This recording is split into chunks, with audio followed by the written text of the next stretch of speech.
আজি ওদালগুৰিত বিটিআৰ নিৰ্বাচনৰ ৰণডংকা বজাব মুখ্যমন্ত্ৰীয়ে বিজেপিৰ ৰাজ্যিক সভাপতিৰ উপস্থিতিত ওদালগুৰিৰ মুদৈবাৰী খালেংদুৱাৰ আৰু হৰিহিঙা পৰিষদীয় সমষ্টিৰ পৰা আৰম্ভ হ'ব বিজয় সংকল্প যাত্ৰা।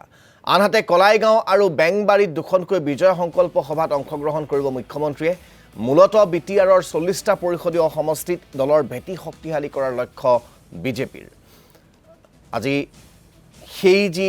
বিজয় সংকল্প যাত্ৰা সেই বিজয় সংকল্প যাত্ৰাৰ শুভাৰম্ভণি কৰিব এক প্ৰকাৰ ক'বলৈ গ'লে মুখ্যমন্ত্ৰীগৰাকী আৰু সেই কাৰ্যসূচীৰ শুভাৰম্ভণি হ'ব ওদালগুৰিৰ পৰাই। গতিকে ওদালগুৰিৰ কেইবাটাও প্ৰান্তত যিহেতু মুখ্যমন্ত্ৰীৰ আজিৰ দিনটোত সভা আছে, গতিকে সেই সন্দৰ্ভতে জানিবৰ বাবে আমি পোনপটীয়াকৈ আপোনালোকক আমাৰ ওদালগুৰিৰ ব্যুৰ মুছাদ্দিক হুছেইনৰ কাষলৈ লৈ গৈছোঁ। মুছাদ্দিক, এফালে দেখিবলৈ পোৱা গৈছে UPPL আৰু BPFৰ মিত্ৰতাৰ প্ৰসংগটোৱে এতিয়া গোটেই বড়োভূমিৰ ৰাজনীতিত আটাইতকৈ বেছি চৰ্চা লাভ কৰিছে, কিন্তু তাৰ সমানে সমানে বিজেপিয়েও গোটেই বড়োভূমিক নিজৰ দখললৈ নিবৰ বাবে উঠি পৰি লাগিছে আৰু তাৰ অংশস্বৰূপে মুখ্যমন্ত্ৰীগৰাকীয়ে আজি সেই বিজয় সংকল্প যাত্ৰাৰ শুভাৰম্ভণি ঘটাব আগন্তুক বিটিআৰ নিৰ্বাচনৰ প্ৰেক্ষাপটত ওদালগুৰিৰ পৰা। কেনেকুৱা কি প্ৰস্তুতি, কেই বজাত মুখ্যমন্ত্ৰী পাব, কেই বজাত কোনখন সভাত অংশগ্ৰহণ কৰিব, গোটেই তথ্যখিনি মই আপোনাৰ পৰা জানিব বিচাৰিম।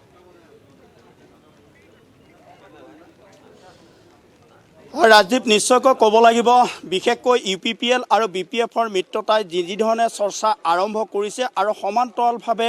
বিজেপিয়েও ঠিক সেই ধৰণে আচলতে মুখ্যমন্ত্ৰীয়ে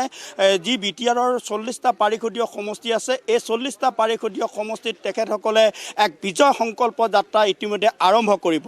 বিশেষকৈ সাংসদ দিলীপ শইকীয়া তথা ৰাজ্যিক সভাপতি দিলীপ শইকীয়াৰ গৃহ সমষ্টি ওদালগুৰি জিলাৰ যি মুদৈবৰী আৰু খালিংদুৱাৰ হৰিচিঙা এই তিনিটা যি পাৰিষদীয় সমষ্টিত আজি দুখনকৈ যি তেখেতসকলৰ বিজয় সংকল্প সভা, এই বিজয় সংকল্প সভাত মুখ্যমন্ত্ৰী ডক্টৰ হিমন্ত বিশ্ব শৰ্মাৰ লগতে ৰাজ্যিক সভাপতি দিলীপ শইকীয়া উপস্থিত থাকি দলীয় কাৰ্যকৰ্তাসকলক তেখেতসকলে কি ধৰণে আগবাঢ়িব লাগিব তাৰ প্ৰচেষ্টা ইতিমধ্যে হাতত লৈছে। আৰু সমান্তৰালভাৱে এটা কথা ক'ব লাগিব ৰাজদীপ, সমগ্ৰ বিটিআৰত এতিয়া আচলতে নিৰ্বাচনী গৰম বতাই উত্তাল কৰিছে আৰু সমান্তৰালভাৱে অহা 15 আগষ্টৰ ভিতৰত যিহেতুকে আলোচনাৰ যি প্ৰক্ৰিয়া, দুই আঞ্চলিক দল ক্ৰমান্বয়ে UPPL আৰু BPFৰ আপচুৰ উদ্যোগত প্ৰায় 14টা যি বড়ো জাতীয় জনগোষ্ঠীয় সংগঠনে তেখেতসকলে একত্ৰিত হোৱাৰ যি এটা সংকল্প বা তেখেতসকলে যি উদ্যোগ লৈছে তাৰ প্ৰাক মুহূৰ্তত বিজেপিৰ এই বিজয় সংকল্প যাত্ৰাই বিশেষ তাৎপৰ্য বহন কৰিছে। আজি দুখনকৈ সভাত মুখ্যমন্ত্ৰী আৰু ৰাজ্যিক সভাপতিয়ে অংশগ্ৰহণ কৰিব। এখন সভা হ'ব কলাইগাঁৱত ঠিক দিনৰ 11 বজাৰ লগে লগে আৰু আনখন সভা হ'ব খালেংদুৱাৰ সমষ্টিত আপোনাৰ 2 বজাত। আৰু দুখন সভাতেই তেখেতসকলে বিশাল আয়োজন কৰিছে। প্ৰায় 10,000তকৈ অধিক লোক বহিব পৰাকৈ তেখেতসকলে পেণ্ডেল নিৰ্মাণ কৰিছে আৰু সমান্তৰালভাৱে এই তিনিটা যি পাৰিষদীয় সমষ্টিৰ পৰা প্ৰায় 20ৰ পৰা 15,000 মানুহ তেখেতসকলৰ অংশগ্ৰহণ কৰিব কৰ্মী। আৰু সমান্তৰালভাৱে মোৰ লগত এই মুহূৰ্তত আছে এই যি মুদৈবুৰী পাৰিষদীয় সমষ্টিৰ প্ৰভাৰী তথা চিপাঝাৰ বিধানসভা সমষ্টিৰ বিধায়ক পৰমানন্দ ৰাজবংশী ডাঙৰীয়া। মই পোনে তেখেতৰ ওচৰলৈ যাম আৰু মই তেখেতৰ পৰা জানিম, যিহেতুকে আজিৰ পৰা আপোনালোকে আৰম্ভ কৰিব নিৰ্বাচনী ৰণডংকা আৰু এই ৰণডংকাই হ'ব আপোনালোকৰ বিজয় সংকল্প। আজি সংকল্প ল'ব আপোনালোকৰ প্ৰতিটো দলীয় কৰ্মী গতিকে তেনেকুৱা ক্ষেত্ৰত কেনেধৰণে আপোনালোকে গোটেই প্ৰস্তুতিখিনি আপোনালোকে আগবঢ়াইছে? বতৰ প্ৰতিকূল যদিও মানুহ কি ধৰণে আহিব?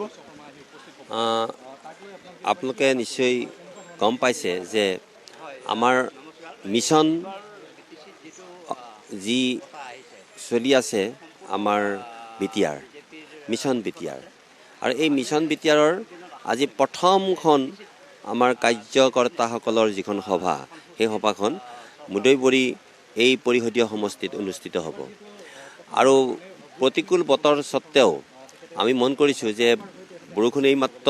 দিছেহে, কিন্তু ইয়াৰ আগতে বতৰ বেয়া কিন্তু বৰষুণ দিয়া নাছিল। কিন্তু আমি এটা কথা আশ্বস্ত যে বতৰ বেয়া হ'লেও আমাৰ মাননীয় মুখ্যমন্ত্ৰী মহোদয় যেনেকৈ আহিব তেনেকৈ আমাৰ কাৰ্যকৰ্তাসকলো আহিব।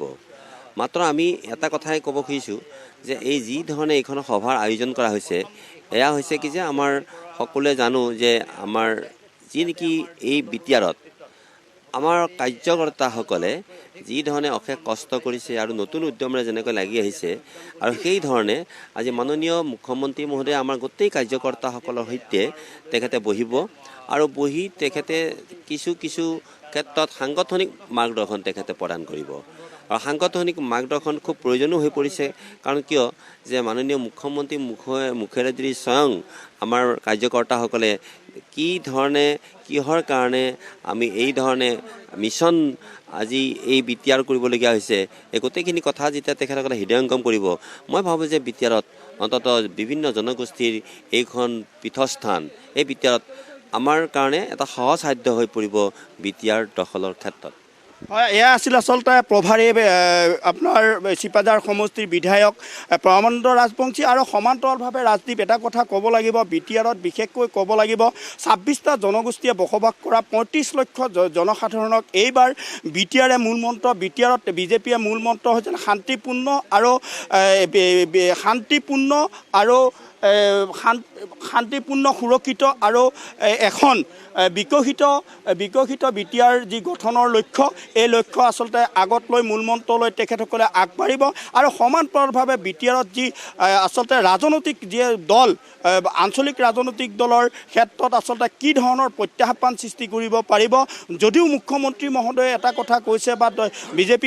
বিজেপি দলৰ পৰা এটা কথা আচলতে আহ্বান কৰিছে সহমৰ্মিতাৰ মাজত তেখেতসকলে নিৰ্বাচনত অৱতীৰ্ণ হ'ব কিন্তু শেহতীয়াভাৱে আচলতে এয়া ছেপ্টেম্বৰত যি নিৰ্বাচন হ'ব এই নিৰ্বাচনত আচলতে বিজেপিয়ে যি ধৰণে আচলতে গ্ৰথ কৰিছে বা বিজেপিয়ে যি ধৰণে আগুৱাই গৈছে এই ক্ষেত্ৰত আঞ্চলিকতাবাদ জীয়াই থাকিবনে বা আঞ্চলিকতাবাদে কেনেধৰণে আচলতে তেখেতসকলে